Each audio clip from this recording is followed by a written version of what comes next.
Welcome to ENN. I'm Erica Hughes. And I'm WIlk. As the internet continues to grow, the issue of information dissemination will become a greater matter.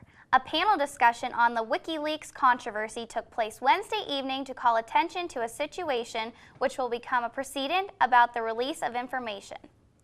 6 professors from various departments and universities hit the issue from a pro and con perspective.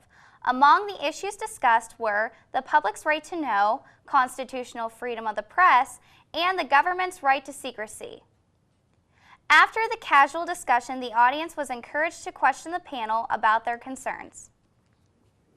Also on Wednesday evening, Dr. Ihor Bemko and Professor Umeme Sababu of the History and Anthropology Department spoke to students, faculty, and the public on their lecture, Forced into Glory, Political and Moral Considerations of the Emancipation Proclamation. Some issues discussed included the misunderstanding of the history of Abraham Lincoln and the Emancipation Proclamation, the historical politics dealing with Lincoln, some personal traits of Lincoln, and the real history we do not learn in schools today. After the lecture, Dr. Bemko and Subabu held a question and answer session. President Brown has been recommended for a 1-year contract extension. Brown's contract will last through 2014 if the Pennsylvania State System of Higher Education's Board of Governors approve. This was decided after reviewing Brown's annual report and surveys from groups at Edinboro. A vote was taken by the council in his favor. Out with the old and in with the new as Edinboro University debuted something new this week. After 2 weeks, the campus website has been totally revamped and appears to be more accessible to students. The new site also allows easier access to Edinboro University's additional campuses, including the online campus.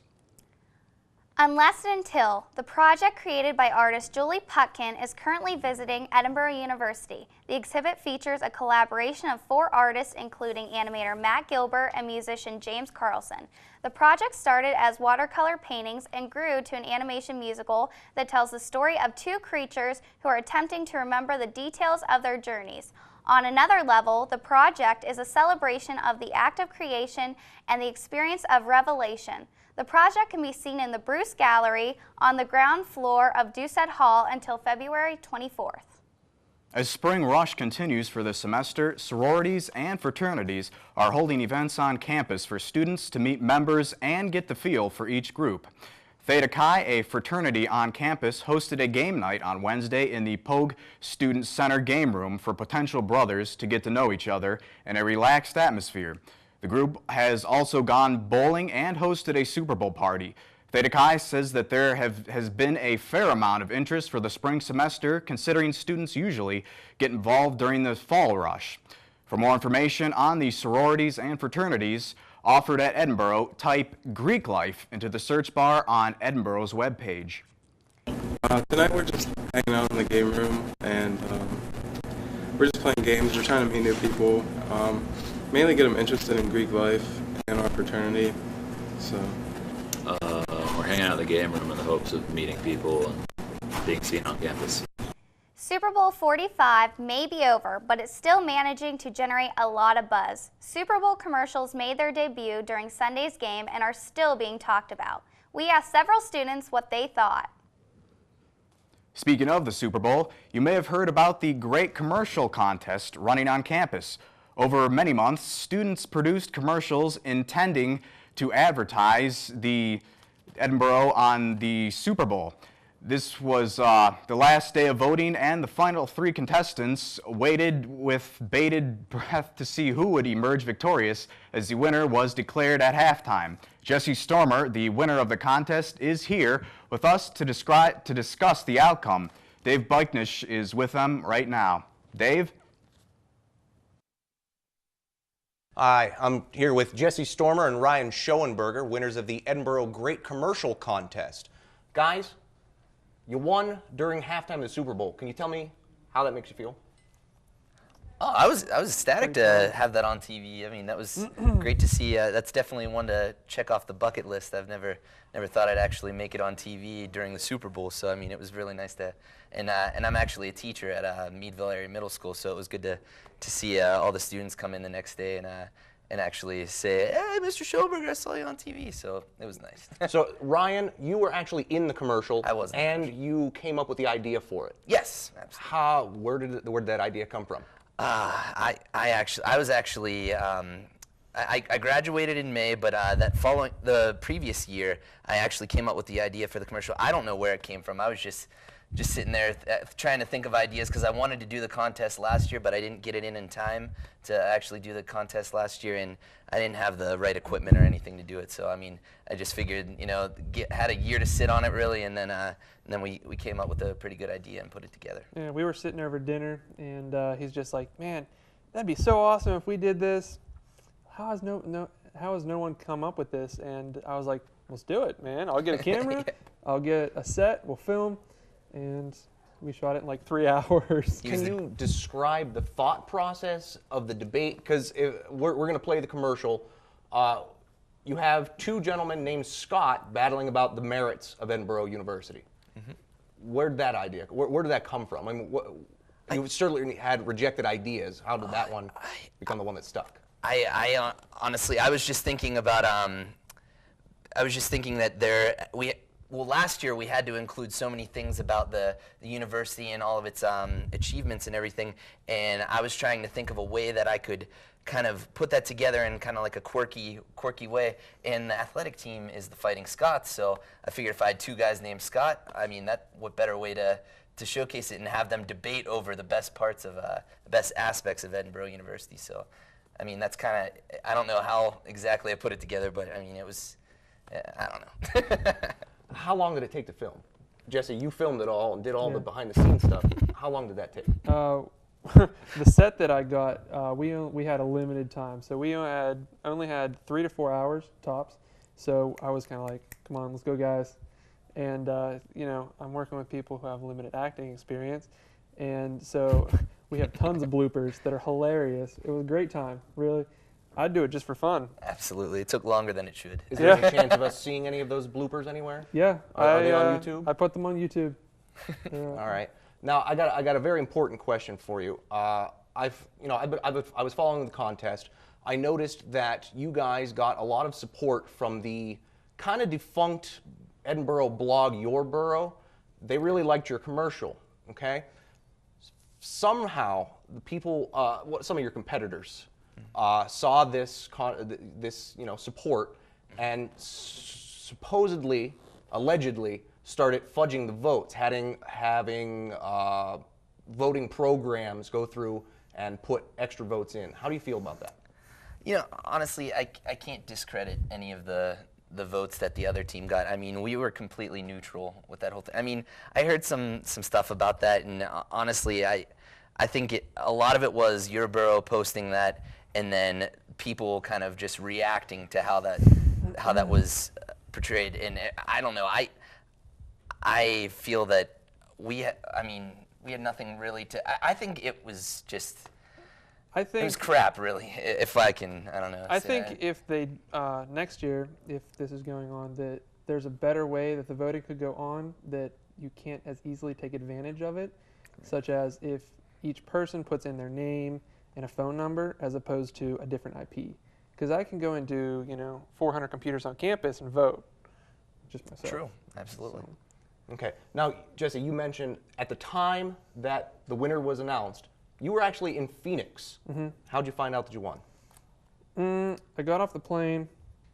I went there for an interview for a job, and I got like 50 text messages from friends who didn't even know that the commercial was going to be on TV. They were like, "Hey, I just saw the commercial on TV." How'd that make you feel? I was like, "Oh, that's awesome," but I'm so depressed that I missed it. Now, obviously, the prize that I am aware of, it was a HD television, correct? Yeah. How are you guys going to split that prize? I mean, you can't. Well, we talked, and I mean, I'm going to get the remote control, and he's probably going to get the TV, and I mean, he can get a universal remote or something like that. I mean, but I'm safe with the remote though. Understandable. Have they told you about how many plays they're going to give you? Are they going to ever show this again, or? We haven't heard anything. We really haven't. All that the contest said was that it'd be on the Super Bowl. So. Yep. So yeah, we don't know if we're gonna it's going to be shown again. So. Okay. Now you guys both mentioned that you were alumni. Are you going to enter next year? I actually never thought about that. I don't know if we can. Can you after you've won? We might have to look into the rules a little bit, but I don't know. Maybe if we're feeling squirrely, maybe. But as of right now, I don't see it in the future. But well, good luck to you. Enjoy the television. All right, thank you. Thank you. Congratulations. Back to you guys in the studio. Well, we'll be back with more information about sports and the weather after this commercial.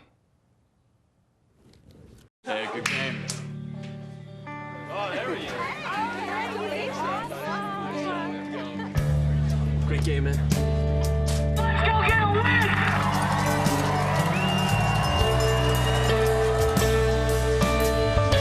This year's MVP goes to Jake. Take steroids and eventually everyone will see you for what you really are. A fake, a fraud, an asterisk.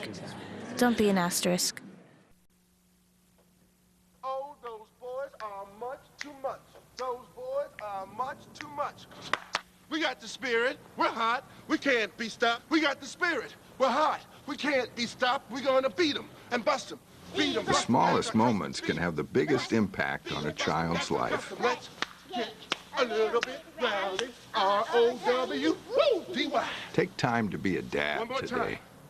Oh, those boys are much too much. Those boys. The forest is special, magical, and very precious. One careless act caused by people, and its beauty could be gone for a lifetime. Protect our friends in the forest. We'll all pitch in. Only you can prevent wildfires. To find out more, log on to SmokeyBear.com. Hey there, Timmy. Are you tired of walking all the way to class? How about in the rain? In the snow? Sick of trying to find a parking spot, paying for gas, or parking tickets? Wouldn't you rather spend your money at places like Walmart, Erie, or the Mill Creek Mall? Shopping, class, the movies, wherever life takes you, EMTA can get you there. Ride free with your student ID. Hello, I'm Dorean Churn with ENN's weather forecast for the week. Let's start on Monday. We got snow showers in the area, highs 31 with a low of 25. Tuesday, we have cloudy skies in the area, highs 30 with a low of 27 degrees. Wednesday, hump day. Temperature beginning to go up a little bit, folks. Highs 34 with a low of 29. Thursday, Punxsutawney Phil might be right. Spring may be coming early. We have rain. Highs 39 with a low of 31. Friday, the end of the week, more rain showers in the area. Highs 34 with a low of 25. And today's trivia question is, how many times has Punxsutawney Phil not seen his shadow? A, once. B, 50 times, C, 16, or D, 69 times. And today's trivia question is C, 16 times. Well, that's better than nothing. All I gotta say is that spring may be on its way, and we can kiss this Edinboro winter goodbye. I'm Dorean Churn with this week's weather forecast. Hey guys, Pat Nuzzo here with this week's ENN Sports. The women's basketball team improved their winning streak to 4 games with a 78-73 win over Gannon on Wednesday. The first half featured 7 lead changes, with the final change coming from Kiki Brown's three-pointer with just 7 seconds left. The Scots came out for the second half with a 38-36 lead. Even though the Scots stretched the lead to 16 with just under 6 to go, the Knights kept coming. Gannon got back to within 2 points, but Darshea Jackson's layup and jumper set the home team packing. Jackson finished with 15 points, while Renee Brown had 20 and Kiera Brown had 19. The ladies are now 18-3, including 8-1 in the PSAC, and are currently ranked second in the NCAA Atlantic Regional Rankings. As exciting as the women's game was, the men's game was even better.